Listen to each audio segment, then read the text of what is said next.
શ્રી મહાપ્રભુજીના ચરણારવિંદમાં મનને સ્થાપિત કરવું એટલે આપણા માર્ગના જે પ્રવર્તક આચાર્ય ચરણ છે એમાં આપણો વિશ્વાસ હોય, એમની આજ્ઞામાં, એમના ઉપદેશોમાં.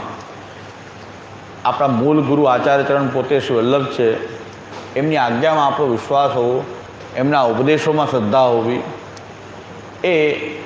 અને એ આપની જે આચાર્ય ચરણે જે આપણને પ્રણાલિકા આપી છે સેવા અને કથાની, એ અનુસાર એમાં આપણે નિષ્ઠાપૂર્વક એનું આચરણ કરવું, નિષ્ઠાથી આચરણ કરવું.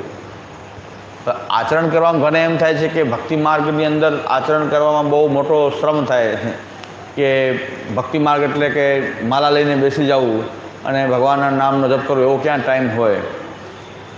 તો શ્રી મહાપ્રભુ વલ્લભાચાર્ય ચરણે એવી પદ્ધતિ આપણને આપી છે કે આપણે આપણા લૌકિક જીવનને ફક્ત લૌકિક જીવનને છોડવાનું નથી, પણ એને ફક્ત ભક્તિ માર્ગમાં અનુકૂળ દિશામાં એને જોડવાનું છે.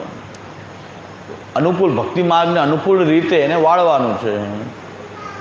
આવી પદ્ધતિ શ્રી આચાર્ય ચરણે આપણને આપી છે કે જે બીજા માર્ગોની અંદર દુર્લભ છે, બીજા સંપ્રદાયોમાં એ દુર્લભ છે. કે ભક્તિ માટે તો બધું છોડીને આજે વૃંદાવન આદિમાં જોઈએ ચૈતન્ય સંપ્રદાયના અને બીજા સંપ્રદાયના, રાધાવલ્લભ સંપ્રદાયના કૃષ્ણ ભક્તિ કરવા માટે બધું જ છોડી અને વૃંદાવન વાસ કરે અને ત્યાં એ લોકો સતત નામપરાયણ રહે. સારા પ્રોફેશનલ, સારા ડિગ્રીધારીઓ, ડિગ્રી હોલ્ડર્સ કૃષ્ણ પામવા માટે એમના ગુરુના ઉપદેશ અનુસાર બધું જ છોડી અને વૃંદાવન વાસ કરે છે. શું મહાપ્રભુજી એવી કઠિન પદ્ધતિ અપનાવી નથી, પણ આપણે જે કાંઈ પણ આપણું દૈનિક જીવન જીવી રહ્યા છીએ એને ભક્તિ માર્ગમાં કેવી રીતે વાળવું, એક પદ્ધતિ શ્રી આચાર્ય ચરણે આપણને આપી છે. એમાં દ્રઢ નિષ્ઠાપૂર્વક એનું આચરણ કરવું, એમાં આપણી નિષ્ઠા હોવી. નિષ્ઠા કેને કહેવાય? આચરણમાં મૂકવામાં આવે એ નિષ્ઠા છે. આપણે એના આચરણ કરીએ એ નિષ્ઠા છે.